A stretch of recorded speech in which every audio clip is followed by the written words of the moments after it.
स्वागत है आपका आईजीटीवी पर। मैं हूं अजय सीतिया। गिलगित बाल्टिस्तान पर आज ये हमारी दूसरी वीडियो है। इससे पहले जो वीडियो जारी की गई थी उसको आपने पसंद किया, उसके लिए बहुत बहुत धन्यवाद। उम्मीद है आपको यह वीडियो भी पसंद आएगी। अगर पसंद आएगी तो निश्चित रूप से आपसे उम्मीद की जाती है कि आप हमारे चैनल को सब्सक्राइब कीजिए, घंटी का बटन भी दबाइए। जैसे ही नई वीडियो आएगी आपको सूचना आएगी और आप उसे देख पाएंगे। आज हम गिलगिट बाल्टिस्तान का जिक्र करते हुए सबसे पहले जिक्र करेंगे चाइना का।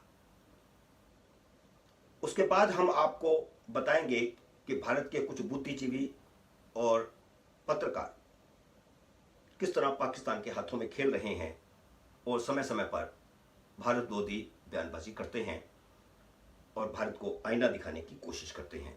भारत में बैठे हुए किस प्रकार पाकिस्तान का और अन्य विदेशी शक्तियों का काम करते हैं। चलिए हम बातचीत शुरू करते हैं एलएसी से। लद्दाख और सिक्किम दो क्षेत्र हैं और इन दोनों ही क्षेत्रों में, दोनों ही अलग अलग राज्यों में चाइना की सीमा लगती है और समय समय पर वहां पर मुठभेड़, छोटी मोटी घटनाएं होती रहती हैं। आज हम लद्दाख के क्षेत्र से ही बात करते हैं क्योंकि गिलगिट बाल्टिस्तान लद्दाख के साथ जो पाक ऑक्युपाइड क्षेत्र है उसमें आता है और उसका कुछ हिस्सा चाइना के पास। पिछले हफ्ते एलएसी में के पार चाइना इलाके में चाइना के एक हेलीकॉप्टर को उड़ते हुए देखा गया। इसको देख करके भारतीय लड़ाकू विमान भी उड़ाया गया। निश्चित रूप से भारतीय सेना भी हरकत में आई और पेट्रोलिंग के लिए एक तरह से उड़ान ऐसा माना गया। लेकिन क्योंकि संवेदनशील क्षेत्र है इसलिए भारतीय सेना हमेशा वहां सतर्क रहती है। खैर यह घटना इसलिए महत्वपूर्ण है क्योंकि 5-6 मई के बाद की घटना है और इसी इलाके में 5-6 मई को भारतीय और चीनी सेना के बीच पेट्रोलिंग के दौरान झड़प हो गई थी। सिर्फ झड़प नहीं बल्कि पत्थरबाजी भी हुई एक दूसरे। चाइना के साथ अरुणाचल में या सिक्किम में या लद्दाख में जब भी कभी झड़प होती है गोली कम चलती है, एक दूसरे पर पत्थर ज्यादा फेंके जाते हैं क्योंकि वो बिल्कुल साथ लगता हुआ इलाका है। खैर उस पत्थरबाजी में दोनों तरफ के किसान सैनिक भी घायल हुए।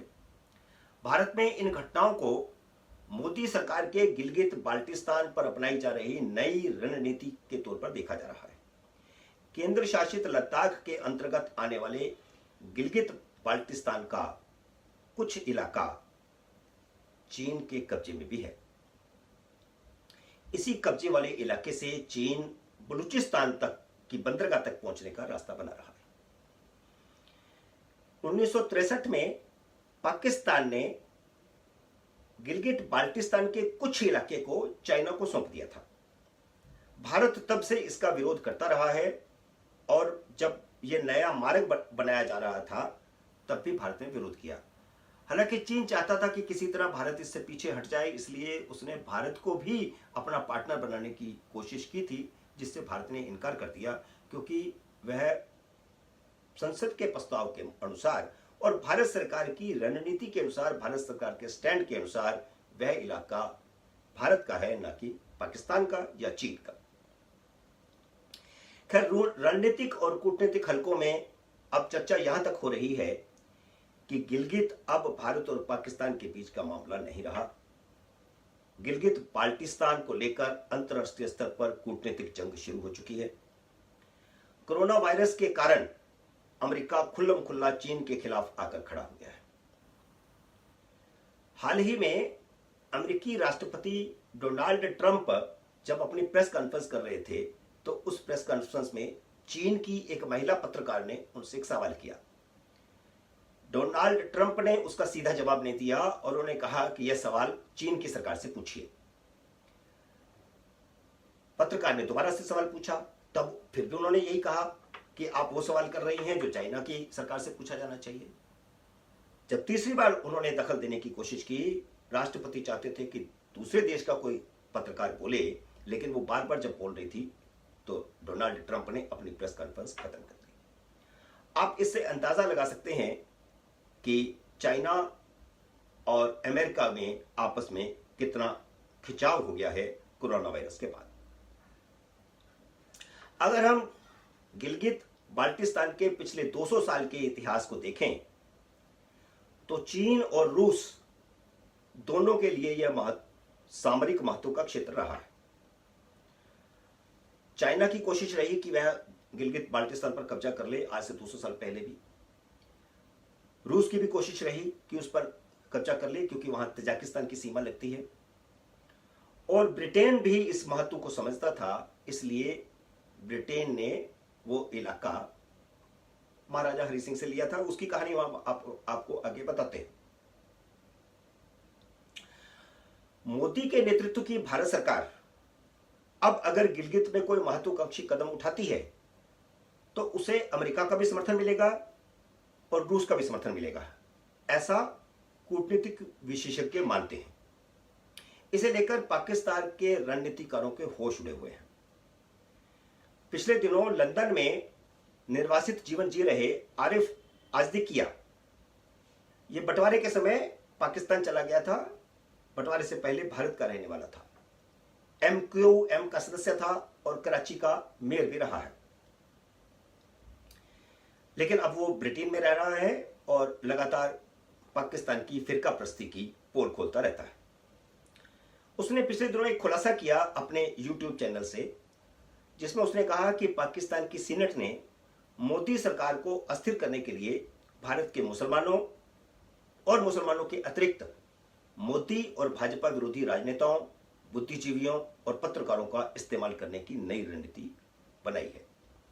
अपने YouTube चैनल पर आरिफ ने भारत के कई पत्रकारों और फिल्मी हस्तियों के कुछ ट्वीट भी हाईलाइट किए थे, जिनमें करीब करीब वही बातें कही गई थी जो पाकिस्तान के भारत विरोधी नेता ट्वीट में लिखते रहते हैं, और वही बातें भारत के वह पत्रकार और बुद्धिजीवी और कुछ नेता बयानबाजी में कहते रहते हैं। उसका खुलासा आरिफ ने अपने YouTube में किया, उनके ट्वीट दिखाकर। लेकिन अपना माथा तब ठनका जब इंडियन एक्सप्रेस और इंडिया टुडे के एडिटर पद पर रहे एक वरिष्ठ पत्रकार ने, जो अपना YouTube चैनल चलाता है, हाल ही में अपने YouTube चैनल में गिलगित बाल्टिस्तान पर बोलते हुए कहा कि महाराजा हरि सिंह ने जब जम्मू कश्मीर का भारत में विलय किया था तब गिलगिट बाल्टिस्तान का पाकिस्तान में विलय हो चुका था। अब इस बयान से आप अर्थ निकालिए।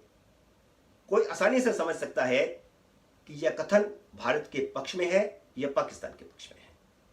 क्या किसी भारतीय से यह उम्मीद की जा सकती है कि वह तथ्यों को तोड़ मरोड़ कर दुश्मन के पक्ष में प्रस्तुत करेगा? सच यह है कि तब पाकिस्तान के कबायलियों ने कश्मीर पर हमला किया, उस समय गिलगित बाल्टिस्तान के स्थानीय कमांडर कर्नल मिर्जा हसन खान ने हमले का फायदा उठाते हुए महाराजा हरि सिंह के खिलाफ विद्रोह कर दिया था, और विद्रोह करते हुए उसने गिलगित बाल्टिस्तान की आजादी का ऐलान कर दिया था। गिलगित बाल्टिस्तान की यह आजादी 21 दिन पर कायम रही। उसी हालत में मिर्जा उस पर काबिज थे। मिर्जा ने अपने आप को वहां का राजा घोषित कर दिया था, और उसके बाद कबालियों की शक्ल में पाकिस्तानी सेना वहां आई और उसने कब्जा कर लिया। जिस प्रकार उसने मुजफ्फराबाद पर कब्जा किया, मीरपुर पे कब्जा किया और सारे इलाके पर जो पाक ऑक्युपाइड कश्मीर इस समय है वो उस पर कब्जा किया। और वो पाक ऑक्युपाइड कश्मीर का हिस्सा था क्योंकि महाराजा हरि सिंह को ब्रिटेन ने सौंप दिया था। उसका भी जिक्र हम आपको आगे करेंगे। गिलगित बाल्टिस्तान 21 दिन तक मैंने बताया कि वो मिर्जा की देखरेख में था, उसके शासन में था, और उसके बाद जो है चीन ने पाकिस्तान ने आकर के कब्जा कर लिया। भारत ने युद्ध विराम के बाद पाकिस्तान के पाक अधिकृत कश्मीर के एक मुखोटा सरकार का पाकिस्तान ने गठन किया, जो पाक ऑक्युपाइड कश्मीर सारा जो उनके कब्जे में आ चुका था युद्ध विराम के बाद जो है, क्योंकि जवाहरलाल नेहरू यूएनओ में चले गए और यूएनओ में चले गए तो जो उनके पास इलाका रह गया था वो उनके पास रह गया। हालांकि भारतीय फौज उस वक्त चाहती थी, उसने कहा था कि हमें सर्टन दिन बताए थे कि 3 दिन दे दीजिए, हम ये इलाका वापस ले लेंगे, लेकिन जो उनके कब्जे में रह गया तो फिर उन्होंने वहां पर एक कठपुतली सरकार बना दी और कठपुतली सरकार से एक लिखवा करके उनसे फैसला करवा करके गिलगित बाल्टिस्तान जो क्षेत्र है वो पाकिस्तान को सौंप दिया। वैसे वो कहते हैं कि आजाद कश्मीर है, लेकिन उस आजाद कश्मीर का वो इलाका जो था वो पूरी तरह जो है पाकिस्तान के को सौंप दिया गया कश्मीर की तथाकथित सरकार की ओर से। यह बात है 28 अप्रैल 1949 की, 1949 की। अब इसी घटनाक्रम का भारत विरोधी पत्रकार किस प्रकार बुद्धिजीवी इस्तेमाल करते हैं पाकिस्तान के पक्ष में, आपने देखा। यह एक उदाहरण है। इसी तरह के अनेक भारत विरोधी स्टैंड आए दिन लेते रहते हैं। इतना ही नहीं, ये पाकिस्तान समर्थक भारतीय पत्रकार गाहे बगाहे यह भी लिखते रहते हैं कि 1947 में देश के विभाजन के समय गिलगिट बाल्टिस्तान न तो भारत का हिस्सा था न पाकिस्तान का हिस्सा था। वे इतिहास के इस तथ्य को छिपा जाते हैं कि ब्रिटिश सरकार ने रूस और चीन सीमा लगने के कारण सीमांत क्षेत्र की सुरक्षा के लिए महाराजा हरि सिंह की सहमति से यह इलाका गिलगिट एजेंसी को 60 साल के लिए लीज पर दिया था और आजादी के 15 दिन पहले 15 अगस्त को आजादी मिली, 14 अगस्त को पाकिस्तान बना, 15 अगस्त को भारत को आजादी का ऐलान किया गया, 14 अगस्त की आधी रात को। उससे 15 दिन पहले 1 अगस्त 1947 को ब्रिटेन ने लीज को समाप्त करके यह गिलगित बाल्टिस्तान का पूरा इलाका महाराजा हरि सिंह को सौंप दिया था। इसलिए आजादी के वक्त यह उस कश्मीर का हिस्सा था जिसका महाराजा हरि सिंह ने 31 अक्टूबर 1947 को भारत में विलय किया था। इस इतिहास को पूरी तरह नजरअंदाज कर देते हैं और कहते हैं कि वो पाकिस्तान का हिस्सा बन चुका था। यह जवाहरलाल नेहरू की घोर लापरवाही थी कि युद्ध विराम करके सेना को कश्मीर का इलाका वापस नहीं लेने दिया जिस पर पाकिस्तान ने बलात् कब्जा किया था। और अब यह कहा जाना कि गिलगित बाल्टिस्तान भारत का हिस्सा नहीं था और उस समय हिस्सा नहीं था जब महाराजा हरि सिंह ने सिग्नेचर किए, लेकिन सिग्नेचर के समय तो उस क्षेत्र को हासिल करने के लिए भारतीय फौज लड़ रही थी और बहुत सारा इलाका, श्रीनगर का इलाका तो सिग्नेचर करने के बाद हमने लिया है, तो इसलिए वो हमारा इलाका है। लेकिन आज के इस वीडियो में मैंने आपको यह बताने की कोशिश की है कि भारत में भी कुछ शक्तियां हैं, कुछ बुद्धिजीवी हैं, कुछ पत्रकार हैं, कुछ राजनेता हैं, कुछ छिपी हुई हस्तियां हैं, मुस्लिम हस्तियां हैं जो पाकिस्तान के पक्ष में काम करती हैं, जिसका उदाहरण मैंने आपके सामने रखा। हम हो सकता है कि गिलगिट बाल्टिस्तान पर एक और वीडियो लेकर आएं या किसी और विषय पर भी हम वीडियो लाएंगे। आप इंतजार कीजिए। तब तक नमस्कार।